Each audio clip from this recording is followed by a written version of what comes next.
One of the places I play Tetris is on the toilet, actually. It's ideal. Rather than reading the newspaper, you can have a quick 5 or 10 minute session on Tetris while you're on the toilet, sitting there. Yeah, time goes by and it's a nice distraction.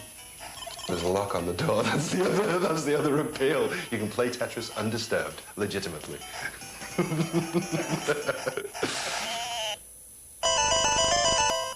One of my vices. Ask my wife, yes. quite often into the night.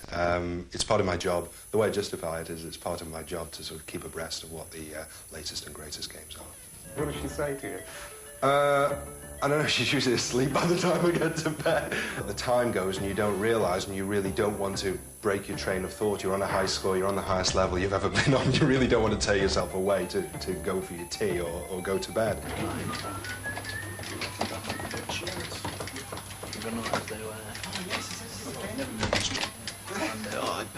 They enjoy playing games and they know how a good game should feel, and that's very, very important. Some of them have pure education backgrounds from colleges and universities. Many of them started off as kids in their bedrooms programming, and about 6, 7 years ago, and graduated to this full-time employment. They've got quite a bit of experience under their belts. I mean, although they started pretty young, maybe 15 or 16, this industry is very young. So in terms of the industry, they're quite experienced and veterans, in fact.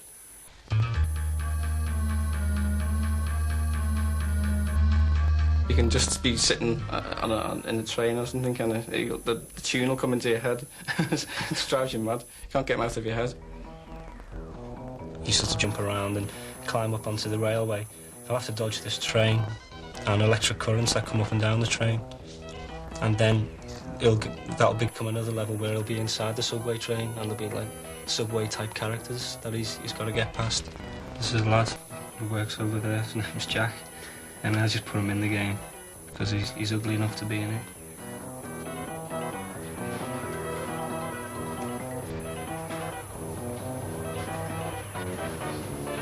It's not strenuous work, but you've got to think quite a lot. And when you have problems, which we call bugs, it can take days sometimes to track that down. Those nice people in there find our bugs and they report them to us, and it's up to us to act on them, fix them before the product finally reaches the marketplace. You get some sort of pseudo-intellectuals now wittering on about, some psychiatrists saying, little Johnny's now been affected by games and he's stealing money from his mother's purse and he's going to the video arcades. I'm sure it does happen, but then little Johnny's probably going to steal the money to go and buy something else, and on the whole, they're good for you. It's not just a question of designing a game, creating a game, and the look and sound of it. It's the actual feel of it as well, and obviously they're closest to it because they still do it. How should a game feel? It's got to be, if I can use the word in a nice sense, addictive. We want something that grabs you from the beginning and you really want to continue playing it. That basically not only gives good value for money, but occupies a lot of the time at the leisure time, which is what we're out to do.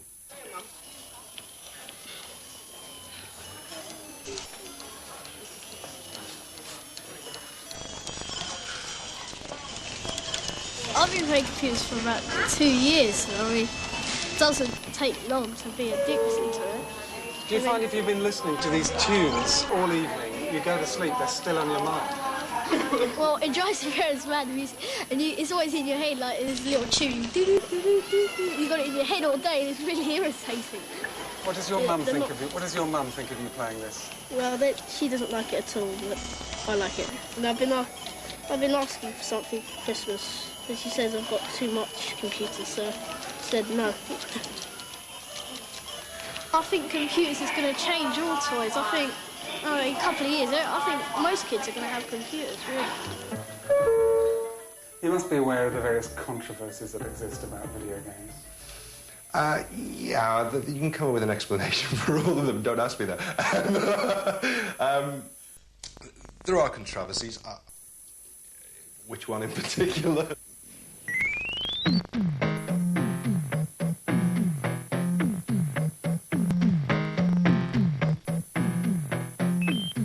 I mean, think about it.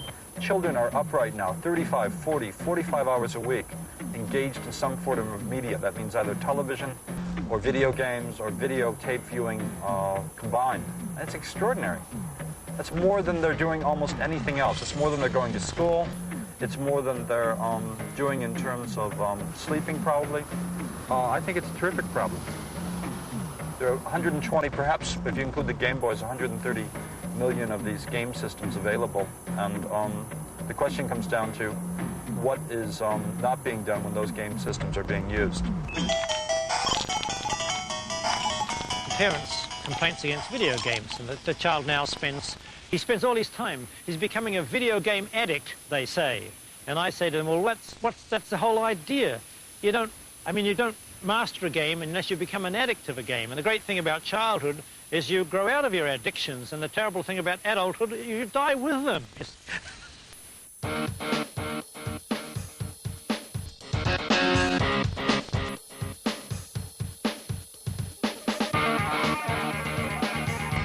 Do you know the feeling of, being up in the high 90s on Tetris in terms of lines and somebody interrupts you? 90s, that's beginner's work, 90s. Yes, I do. And you're concentrating, and all of a sudden somebody breaks your concentration, and you don't hit pause fast enough, and it's over. What you're doing, you're thinking faster and faster, and, your decisions are coming faster and faster. So if somebody, interrupts me, it's... Sorry, but you're out of here. In fact, it might make you quite aggressive. Yes. I don't know if I would be all that angry, but I'd make them get back up to the level that I was. Sure. What do you got there, Felix? 99 lines. Is that brilliant? Yeah, that's really good. If I got one more, I would have been on level 10. Once I get past the hundreds, I can't see. I go blind. I can't make the maneuvers fast enough because I can't see the shapes coming down. They start just falling out of the sky. The hand-eye coordination involved in something like that is tremendous. Think about how difficult it is for an adult who's really honed his skills to a 9-year-old who is just developing those concrete skills. And if it's going to help them develop faster, then I don't see a negative involved in that. In some ways, a child can learn those skills faster than an adult. Oh, they're much more. If you hand a Game Boy for the first time to an adult and the first time to a 9-year-old, that 9-year-old will be way ahead of you within 15 minutes because I think they're more acclimated to using something that is a computer. So do you think children have something to teach parents and adults about computers? Yes. What? At this stage in this generation, more and more children are on computers and their parents have never even turned one on. Well, I'm in the Arctic and I have to kill the wolves and get the items and make it to the boss who's right up here. I have to slide under this. Okay, and there's the boss. It's sort of a mechanical monkey. I'm trying to kill him, trying to, mess up his mechanics up so that he explodes and I can pass.